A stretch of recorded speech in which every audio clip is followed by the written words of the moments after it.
Hello, welcome to my channel. My name is Aslam. So अब हम लोग पढ़ेंगे हिंदी व्याकरण के भेद। तो दो या दो से अधिक वर्णों के सार्थक समूह को क्या कहते हैं? शब्द कहते हैं। ठीक है, दो या दो से अधिक वर्णों के सार्थक समूह को क्या कहते हैं? शब्द कहते हैं। मतलब सार्थक होने चाहिए, ये वो जो भी वर्ण है जब ऐसे मिले तो उनका कोई मतलब निकले तो ही ये शब्द कहलाएंगे। ठीक है, सार्थक। अब रूपांतर वाक और तथा उत्पत्ति विकास के पर शब्द के विभिन्न भेद इस प्रकार हैं। तो किस प्रकार हैं, चलो देख लेते हैं। तो विकारी होते हैं, एक अविकारी शब्द होते हैं रूपांतर वाक के अनुसार भेद।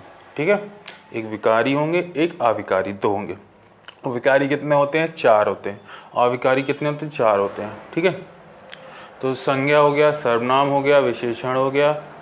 ठीक है, संज्ञा हो गया, सर्वनाम हो गया और विशेषण हो गया और क्रिया हो गई।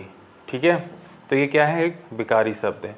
और अविकारी शब्द कौन से हैं? अविकारी अव्यय, क्रिया विशेषण, संबंध सूचक, समुच्चय सूचक और विस्मय आदि बोधक। तो ये सब चीज़ें हम लोग आगे धीरे धीरे टॉपिक वाइज टॉपिक पढ़ेंगे। तो अब देखते हैं। पहले रचना और बनावट के अनुसार कौन कौन से होते हैं? रूढ़ शब्द होते हैं, यौगिक शब्द होते हैं, योग रूढ़ होता है। ठीक है, और उत्पत्ति के अनुसार, ठीक है, उत्पत्ति के अनुसार होता है तत्सम, तद्भव, भेषज, विदेशज। मतलब तत्सम मतलब जो संस्कृत के समान हो, जो रूपांतरित हो संस्कृत से या किसी और भाषा से। देशज जो देसी भाषा हो। ठीक है, और आगत या विदेशी, जो विदेशी शब्द जो हिंदी में आ गए हो। कुल मिला के ये हिंदी में जो इस टाइप में अपने मूल रूप में आ गए हैं उनको ही ये कहते हैं। ठीक है, अब पढ़ते हैं पहला टॉपिक, संज्ञा और इसके भेद।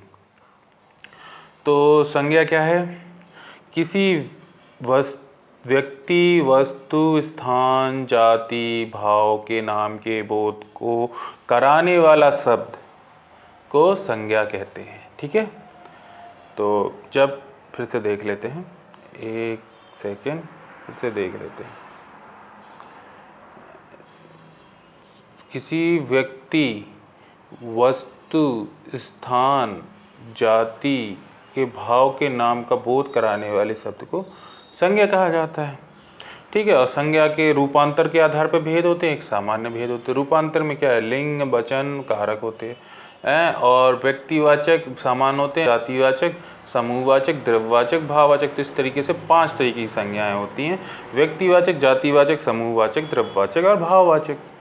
तो अब चलिए हम लोग पढ़ते हैं पहला सामान्य भेद संज्ञा का, कि व्यक्तिवाचक क्या है। तो इसके नाम ही से समझ में आता है। व्यक्ति किसी वस्तु को व्यक्ति का बोध कराने का वाले शब्द को व्यक्तिवाचक कहते हैं।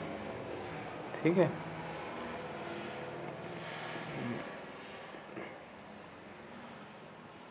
ठीक है, तो जो ऐसे शब्द जो वस्तु व्यक्ति का बोध कराएं तो वो व्यक्तिवाचक हो गए। जैसे समुद्र के नाम हो गए, सड़कों के नाम हो गए, चौक चौराहों के नाम हो गए, दिनों के नाम हो गए, समाचार पत्रों के, त्योहारों के, भवनों के नाम। ठीक है, कुल मिला के नाम आ गया तो व्यक्तिवाचक हो गया।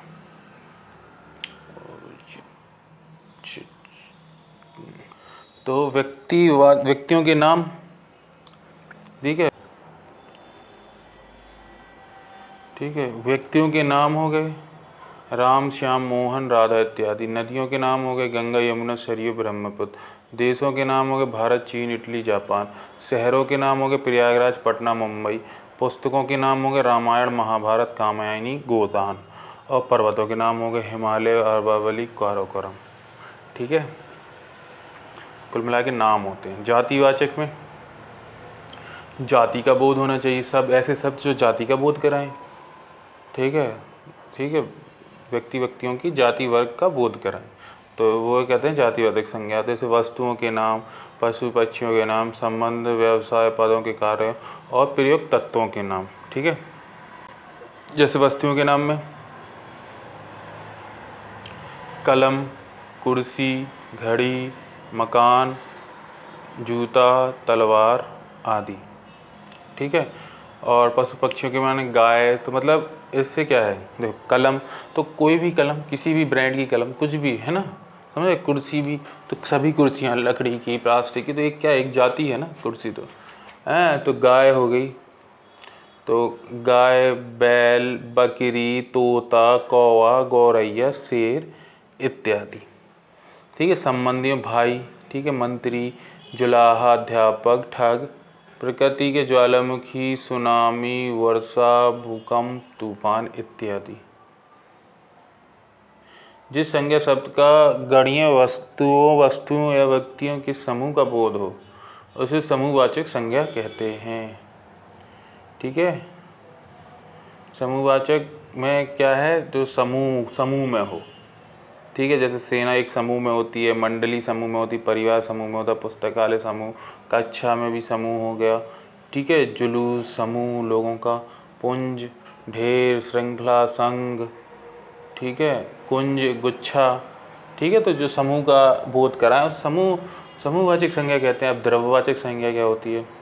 तो द्रव्यवाचक संज्ञा जिन वस्तुओं का माप तौल हो सके, अर्थात जो गण्य ना हो, मतलब कि वो जिन्हें गिना ना जा सके। ठीक है। तो द्रव्यवाचक संज्ञा कहलाती है। ठीक है। जैसे धातुओं के नाम लोहा, सोना, चांदी, मिट्टी, लकड़ी, ऊन, पीतल, तांबा, जस्ता।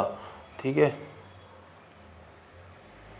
तो ये सब क्या है, द्रव्यवाचक। खाने पीने की वस्तुओं के नाम तो क्या होंगे? खाने पीने की वस्तु के नाम घी, तेल, दूध, पानी, शहद, शराब, चाय, कॉफ़ी इत्यादि। ठीक है। अब भाववाचक संज्ञा क्या होगी? भाववाचक संज्ञा क्या होगी?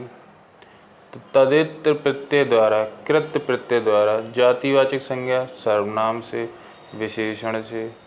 ठीक है। लड़का का लड़कपन, चोर का चोरी, पुस्तक का पुस्तक, पशु का पशुता। ठीक है। तो ये क्या होगी? जातिवाचक होगी। सर्वनाम अपना का अपनापन, सर्व का सर्वस्व, निज का निजत्व। ठीक है। मीठा का मिठास, आलसी का आलस्य, गरीब का गरीबी, भूख का भूखा। ठीक है। और कृत प्रत्यय क्रिया से है, अव्यय से है। चढ़ना का चढ़ाई, लड़ना का लड़ाई, खेलना का खेल, थकना का थकान, बहना का बहाव, मरना का मार। ठीक है। दूर का दूरी, ऊपर का ऊपरी, धिक का धिक्कार, गर्म का गर्मी, कठोर का कठोरता, मीठा का मिठास। तो एक बार और भाववाचक पढ़ लेते हैं, थोड़ा कम समझ में आया होगा तो एक बार और पढ़ लेते हैं भाववाचक। देखो, जो भाव जिस संज्ञा से व्यक्ति, वस्तु, धर्म, दशा, व्यापार का बोध हो। ठीक है। व्यक्ति वस्तु के गुण, धर्म, व्यक्ति और वस्तु के गुण में जो गुण हो या धर्म हो या दशा हो या व्यापार हो, उसका बोध हो। ठीक है। व्यक्ति वस्तु का, तो उसे भाववाचक कहते हैं। अब इसको भाववाचक संज्ञा को दो तरीके से बैठ सकते हैं, तदित प्रत्यय द्वारा और कृत प्रत्यय द्वारा। ठीक है। तदित प्रत्यय क्या है? को भी तीन भागों में बांटा गया है। कौन सी? जातिवाचक संज्ञा में, सर्वनाम से और विशेषण से। और कृत प्रत्यय भी क्रिया से, अव्यय से। तो तदित प्रत्यय जैसे लड़का का लड़कपन हो जाता है, मतलब जातिवाचक संज्ञा का जब चेंज करते हैं तो क्या आ जाता है? भाववाचक हो जाता है। सर्वनाम से को जब चेंज करते हैं तब भी भाववाचक संज्ञा हो जाती है। और कोई विशेषण को चेंज करते हैं, जैसे मीठा का मिठास हो गया, तो भी भाववाचक आ गई। ठीक है। ये मतलब है कहने का यहाँ पे। लड़का का लड़कपन हो गया, ये चोर क्या है? एक जाति है। ठीक है। तो चोरी हो गया। पुरुष क्या है? एक जाति है, तो पुरुषत्व हो गया। पशु क्या है? एक जाति है, तो पशुता हो गया। अपना क्या है? अपनापन है। ठीक है। सर्व क्या है? सर्वस्व है। निज क्या है? निजित्व है। तो विशेषण, ये सब भाववाचक चेंज में हो जाता है। तो जातिवाचक, सर्वनाम और विशेषण में को जब चेंज करते हैं हम लोग तदित प्रत्यय से, जब उसमें तदित प्रत्यय लगाएंगे तो क्या होगा? ये भाववाचक संज्ञा हो जाएगी। और कृत प्रत्यय क्रिया में लगा दें या अव्यय में लगा दें तब भी भाववाचक संज्ञा बन जाएगी, लेकिन वो कृत प्रत्यय द्वारा बनेगी। ठीक है। चढ़ना, चढ़ाई, लड़ाई। ठीक है। खेल, थकान, बहाव, मार। ठीक है। अव्यय, अब दूर दूरी, ऊपर ऊपरी, धिक धिक्कार, गर्म गर्मी, कठोर कठोरता, मीठा मिठास। तो इसी के साथ संज्ञा खत्म होती है। अगर कोई डाउट हो या कुछ कमी हो तो प्लीज़ कमेंट में बताएं और लाइक शेयर सब्सक्राइब करें ज़्यादा से ज़्यादा। Thank you.